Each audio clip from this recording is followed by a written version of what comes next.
Mama wakwaba aha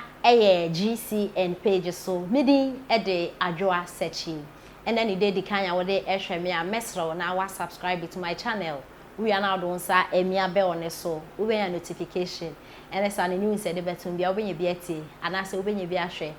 wo GCN page ha Angel FM omo odwumade bia wa to den anapabofo aye Kofi Adoma woni ana ya brefo ena lady baako bi ka ho ni di ne escape me kakra fair lady bisa very nice lady omo miensa ana so omo ye 4 be ma baako so ka ho na omo ye eye anapabofo ewo Angel FM so na anape omo discussion omo di tudwa ena omo ekire se ye honorable Quayson asin of MP kamia koye se NDC fo omo ayina ama na yi na omo ayina ama ni nyina ene se ena ya ena court the judgment eba out is honorable Quayson into me enko parliament house bill empo onye MP ni na ne say ye nanim ensema eba onye citizen wo Ghana ha nemu osanso citizen wo Canada entino oye okra dual citizenship entino ontimi emeye MP anase ontimi emeye president anabidisa wo memu na honorable Quayson wantefo abestande for MP wo asin of na wetimi enwini akọ parliament house akoye MP na omo de assembly court ena omo kan say anka ontina ase kakra na omo ye assembly mu hwehwem ana say court ni wi assembly obetumi atone dwumede so honorable Quayson se dabi NPP fo omo pimpia no kọ omo ani yodum sana sisi assembly no akoye critical na na no court eba out omo chese honorable Quayson entimi enye MP bio no sisi na kamia kwa ise bi mu agyenhye omo ne say election be sanso akoso ewo asin no fu bi na election na be koso no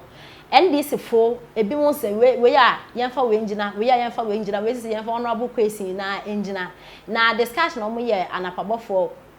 Kofi Adoma wani ni programs no omo ekire say NDC fo say mo ye saade a mo antimi engina honorable Quayson kwa na chi ankasa mo do no kwa egina say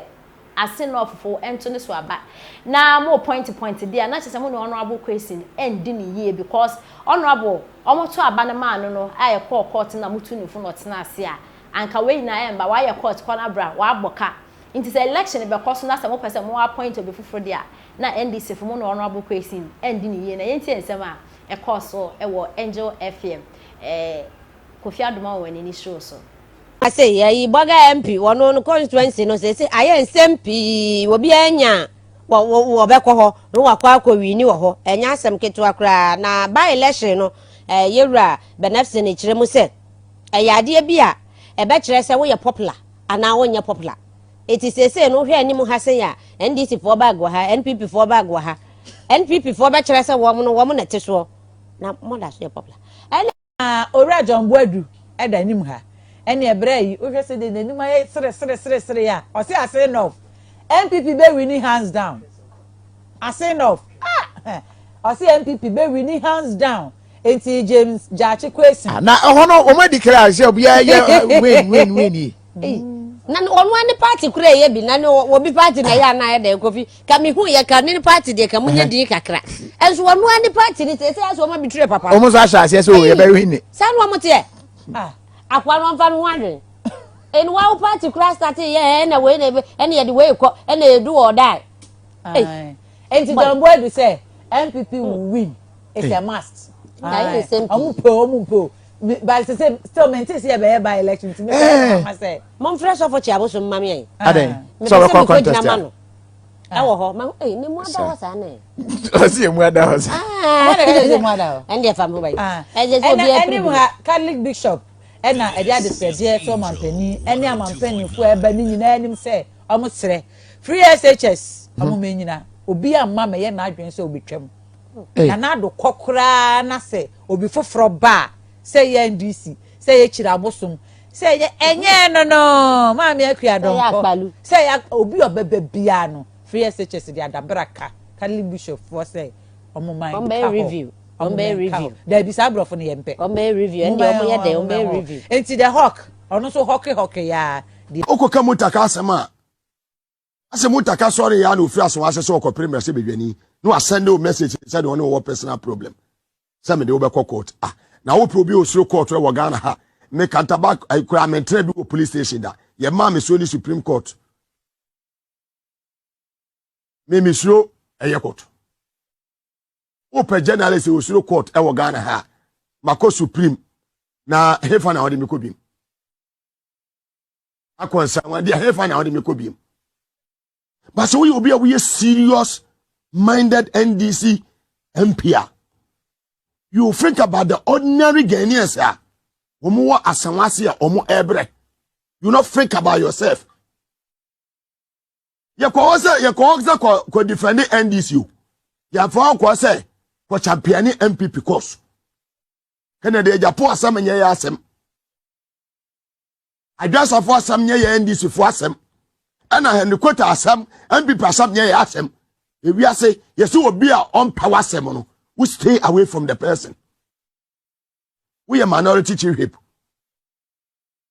e kasa asem e beto parliament ya ka speaker drag the 3 MPs to the privileges committee no kenye bi mo te say anodom piamo you me majority chief whip for so me baka ho asem you as minority chief whip no when I want speaker nya adwene to be file motion to challenge esema speaker of parliament eka asabe ye obu sabe say ye ne ye di NDC achi no asema fo ne mo de ko no sabe omu nim nyanza obi na ne doctor bi na ne di achiri ena onu free won awo baaye awo ba se wa kire se mutaka woni de nyansafo awo eye asanwase constituency in Ashanti region obi ani ho nim nyansase ne wo asa ahomaso ahantan na wo de ahye omo no obeba from you feel say you are minority chief whip to be file motion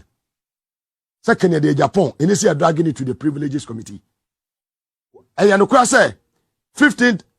this year one parliament and no na nya no kre I just afford the na no nya no kre and the quote the na na nya no kre and there be a unanimous 7-0 9-0 and there die eye mami 2 so monyi mo 2 eye 5-2 so my idea there be am ko na munya 7-0 9-0 na munya 5-2 a so mo bo manim so my idea ya more justices na baso omo de mra na omo de ye adwuma wo emra